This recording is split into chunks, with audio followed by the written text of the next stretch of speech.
आप सभी लोगों का मेरे YouTube चैनल पर बहुत बहुत स्वागत है।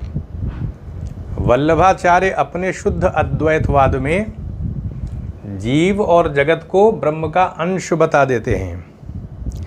जब अंश बता दिया जाता है तब जीव की सत्ता जो है वो कहीं ना कहीं ईश्वर के यानी ब्रह्म के अधीन हो जाएगी। जैसे भाग्य की बात आती है, जीव के भाग्य की बात। अब जीव अणु रूप यानी जीव की सत्ता अणु रूप है, जैसे चिंगारी होती है, हमेशा से जीव की सत्ता है। और क्योंकि ब्रह्म के अंश के तौर पर है तो हमेशा से है, ब्रह्म की सत्ता भी हमेशा से है, जीव की भी है। लेकिन जीव अंश के तौर पर ब्रह्म के स्वरूप में निहित रहते हैं। जैसे अग्नि के साथ चिंगारी प्रकट हो जाती है, वैसे ही जीव का मामला है। तो भाग्य की बात आती है तो वल्लभाचार्य बताते हैं कि जीव का भाग्य जो होता है वो कर्म फल के अधीन नहीं है।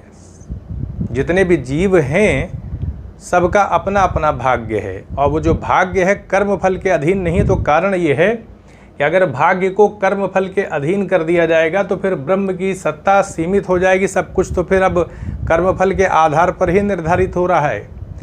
तो इस आधार पर वल्लभाचार्य ऐसा मत नहीं रखते हैं। वो बताते हैं कि जो भाग्य है वो जीव के स्वभाव और ईश्वर के अनुग्रह के आधार पर, यानी ईश्वर के अनुग्रह करने पर, कृपा करने पर, और जीव का जो स्वभाव होता है, इन दोनों कारकों से जीव का भाग्य तय होता है। कर्म फल के आधार पर नहीं होता। अच्छे बुरे कर्म जो हम करते हैं उससे भाग्य सामान्य तौर पे माना जाता है कि भाग्य का निर्धारण होता है। तो वल्लभाचार्य ऐसा मत नहीं रखते हैं। अब जगत के बारे में अगर देखा जाए तो जगत की उत्पत्ति कैसे होती है, तो अविकृत परिणामवाद को मानते हैं। कोई विकार नहीं होता है, ब्रह्म के द्वारा ही खुद को अभिव्यक्त कर दिया जाता है जगत के तौर पर। लेकिन किसी भी प्रकार का विकार ब्रह्म में नहीं होता है। कोई भी विकृति, खराबी ये ब्रह्म में नहीं होती है। तो अविकृत परिणामवाद को स्वीकार करते हैं। और माया के बारे में बताते हैं वल्लभाचार्य की माया का ब्रह्म से कोई संबंध नहीं है। माया, जिस तरह से शंकराचार्य ने बताया है कि माया ब्रह्म की शक्ति है, सत्ता विहीन भ्रमात्मक शक्ति के तौर पर ही समझ सकते हैं। भ्रम में डालने का काम जीव को करती है, जीव को कुछ का कुछ दिखा देती है। और एक प्रकार से शंकराचार्य के हिसाब से वो एक उपाधि रूप होती है, जड़ होती है। ब्रह्म के द्वारा उसको कभी भी त्यागा जा सकता है, उसके स्वरूप का, ब्रह्म के स्वरूप का अंश नहीं होती। तो वल्लभाचार्य ऐसा मत नहीं रखते हैं। वो बताते हैं कि माया का ब्रह्म से संबंध नहीं है, बल्कि जब जीव का प्रकटीकरण हो जाता है, यानी जीव अभिव्यक्त हो जाते हैं ब्रह्म की लीला के माध्यम से। ये लीला जो है निष्काम भाव से होती है, बस जगत को प्रकट कर दिया जाता है। कोई कामना इच्छा से प्रकट नहीं किया जाता। जीव को भी प्रकट कर दिया जाता है। जीव ब्रह्म के अंदर ही रहते हैं अंश के तौर पर, हमेशा से जीव की सत्ता है, अंश के तौर पर है। तो जीव की रचना, हम कहते हैं जीव का प्रकटीकरण, संसार में भेजा जाना, ये जो रचना की गई है जगत की, वो किसी इच्छा के अधीन नहीं है, बस लीला है। लीला का मतलब निष्काम भाव है। और जीव की रचना नहीं की गई है ब्रह्म के द्वारा। जीव तो हमेशा से ही हैं। जैसे अग्नि के साथ चिंगारी निकलने लगती है, वैसे ही जीव की सत्ता है। जीव का अपना अपना स्वभाव है। तो इस आधार पर देखा जाए तो ब्रह्म के द्वारा जीव की रचना नहीं की जाती। जीव तो हमेशा से हैं, अंश के तौर पर हमेशा से रहते हैं। और सारा कर्म जो जीव के द्वारा किया जाता है, जीव स्वयं प्रकाश भी होता है, जीव के साथ आनंद भी है, क्योंकि अंश है तो आनंद भी तो रहेगा। और स्वयं प्रकाश की स्थिति भी है, क्योंकि अंश तो वो ब्रह्म के ही है। तो इस आधार पर कहा जा सकता है कि जो जगत की रचना है ये क्या है, ब्रह्म ने खुद को जगत के तौर पर लीला के माध्यम से प्रकट कर दिया है। निष्काम भाव से अपने को प्रकट कर दिया है। और प्रकट करने के बाद मानी सी बात है कि जीव की सत्ता भी संसार में स्थापित हो जाएगी। तो जीव का जो आनंद वाला गुण है वो कहीं ना कहीं तिरोहित हो जाता है ब्रह्म से, वो अलग अपने को समझ लेता है। और ऐसा माया के वजह से होता है। जब संसार की रचना हो जाती है तब माया जीव को प्रभावित करती है। माया का संबंध ब्रह्म से स्थापित नहीं किया है, बल्कि वल्लभाचार्य बताते हैं कि जो माया है वो प्रभाव डालती है जीव पर।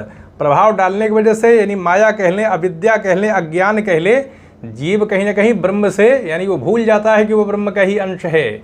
इस आधार पर माया इसके ऊपर प्रभाव डाल देती है और वो ब्रह्म से अपने अलगाव को भूल जाता है।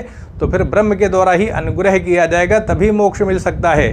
जीव कर्म करके मोक्ष प्राप्त नहीं कर सकता ज्ञान मार्ग के माध्यम से या कर्म के माध्यम से, अच्छे कर्मों के माध्यम से मोक्ष मिल जाएगा, ये संभव नहीं है।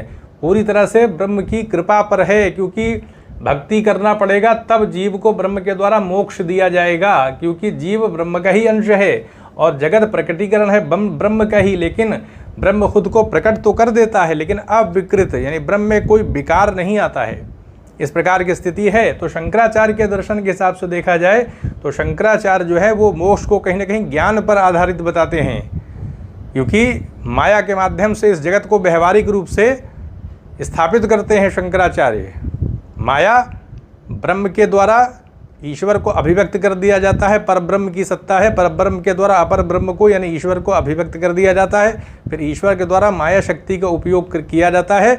आवरण और विक्षेप माया की शक्ति होती है, ईश्वर पर आवरण डाल दिया जाता है, जैसे बादल सूर्य को ढक लेता है। और फिर क्या होता है, जैसे हम रस्सी में सांप देखने लगते हैं, वैसे ही ईश्वर को ही माया अन्य अन्य रूपों में विक्षेप शक्ति के माध्यम से दिखाने लगती है। आवरण घेर लेना, विक्षेप यानी कुछ का कुछ दिखा देना। तो ये जीव को शंकराचार्य के हिसाब से भी अगर देखा जाए तो माया जीव पर ही प्रभाव डालती है, ब्रह्म के ऊपर माया का कोई प्रभाव नहीं पड़ता है। लेकिन वल्लभाचार्य ऐसा नहीं मानते हैं, वो बताते हैं कि माया की जो भूमिका है वो कब प्रकट होगी, जब ब्रह्म के द्वारा जगत की रचना कर दी जाएगी, जीव को अब प्रकट कर दिया जाएगा। जीव ब्रह्म से प्रकट हो जाते हैं लीला के वजह से अपने आप, क्योंकि वो निहित रहते हैं। उसके बाद जब ये संसार बन जाता है तब माया जो है वो जीव के आनंद को तिरोहित कर देती है। जीव का आनंद जो कि ब्रह्म से ही उसे प्राप्त है, तो आनंद तिरोहित हो जाता है जीव का, फिर वो अपने को ब्रह्म से अलग समझने लगता है और बंधन की अवस्था में आ जाता है। तो अब भक्ति भावना के माध्यम से फिर मोक्ष की प्राप्ति ईश्वर की अनुग्रह यानी अनुग्रह करने पर, कृपा करने पर होगा, यानी मोक्ष की प्राप्ति होगी। शंकराचार्य के हिसाब से ज्ञान के आधार पर नहीं है। तो यह हमने देख लिया कि वल्लभाचार्य शुद्ध रूप से अद्वैतवाद की स्थापना करते हैं और शंकराचार्य के हिसाब से जो जगत व्यवहारिक प्रतिबिंबात्मक विवर्त हो जाता है इसको वास्तविक बता देते हैं, यानी जगत वास्तविक हो जाता है। जबकि शंकराचार्य के हिसाब से वो वास्तविक नहीं है, विवर्त है, स्वप्न की तरीके से है। और ये बताते हैं कि ब्रह्म ही खुद को जगत के तौर पर प्रकट कर देता है लीला के माध्यम से, और जीव को भी प्रकट कर देता है लीला, निष्काम भाव से प्रकट कर देता है। और फिर वो भूल जाता है, जब प्रकटीकरण हो जाता है तो जीव का आनंद गुण तिरोहित माया की वजह से हो जाता है, वो भूल जाता है, वो बंधन की अवस्था में आ जाता है। तो ये वल्लभाचार्य का अपना एक विशिष्ट उनका अपना सिद्धांत है जो शंकराचार्य के अद्वैतवाद से अलग है। तो यहीं पर अनुमति दें, चैनल को सब्सक्राइब भी करें, शेयर भी करें। आप सभी लोगों का बहुत बहुत धन्यवाद।